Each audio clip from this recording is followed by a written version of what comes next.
19 years after the war in Chechnya, reports of hundreds of veteran Chechen fighters have emerged who are now battling on both sides of the conflict in East Ukraine. These men are part of a Ukrainian volunteer battalion defending the front line near the village of Shyrokyne, about 10 kilometers east of the Ukrainian-held port city of Mariupol.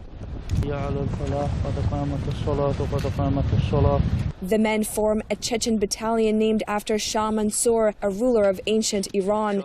They don't wear any bulletproof gear. The fighters say that according to Muslim beliefs, every man's fate is already written in the heavens. Вот и ответ на бронежилеты, на каски. У нас вот такой ответ. Так как если предписанный срок приходит, то все. Ukrainian volunteer battalion fighters and Russian-backed insurgents have been locked in fierce battle over an area near a school in Shyrokyne.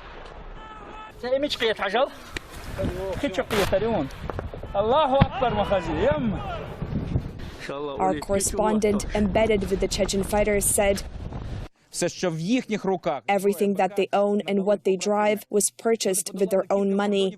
Their weapons were given to them by their countrymen. They crossed many different borders to get there. The most difficult border to cross was into Ukraine.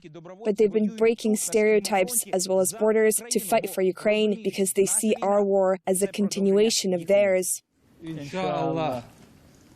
Chechen rebels fought and lost 2 wars for independence against Russia. As a result, some Chechen fighters switched sides and joined the ranks of pro-Kremlin president of Chechnya, Ramzan Kadyrov. The 37-year-old strongman has been credited by Russian President Vladimir Putin for bringing stability to the volatile region, but critics say he has accomplished this through massive human rights violations. Now, some of the remaining veteran Chechen fighters who still believe in their nation's independence and don't agree with Kadyrov's policies say they're continuing their struggle alongside Ukrainians against a common foe. Сломать им шею, это уже возможно, это здесь. Больше нигде, ни в Беларуси, ни в Казахстане, ни в Азербайджане, ни в Грузии.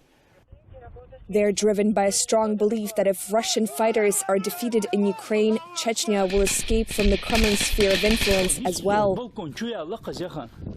Если их победить здесь, мы надеемся, Чечня будет независимой, и поэтому мы находимся здесь. Some of the other fighters are young men who say they haven't seen much of the world except war. Там у нас уже веками люди уже впитаны в эту войну и знают каждый человек от малого до большого, кто такой вообще русский оккупант и вообще какое зло он с собой несет. Ukrainian volunteer battalions have been locked in fierce fighting against Russian-backed insurgents near Mariupol for weeks, but it seems that ammunition and arms are hard to come by. Most of the men are now using World War II-era weapons.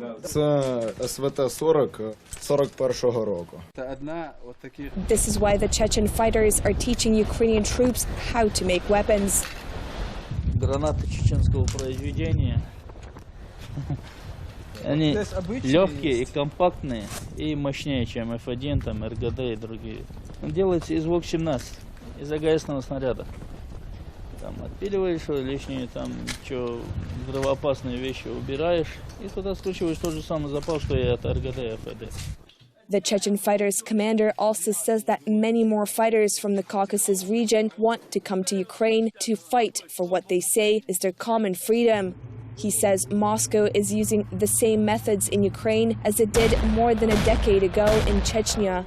Солдаты, они как рабы, они плакали, они были голодны, но они этой массой, вот так шли, сзади их спецслужбы, вот они потихоньку их толкают, они шли.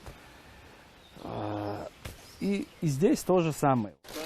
It's still unclear how many Chechens loyal to pro-Kremlin leader Kadyrov are fighting alongside the Russian-backed insurgents and how many are fighting against them. But it seems that for both sides, backing down is not an option.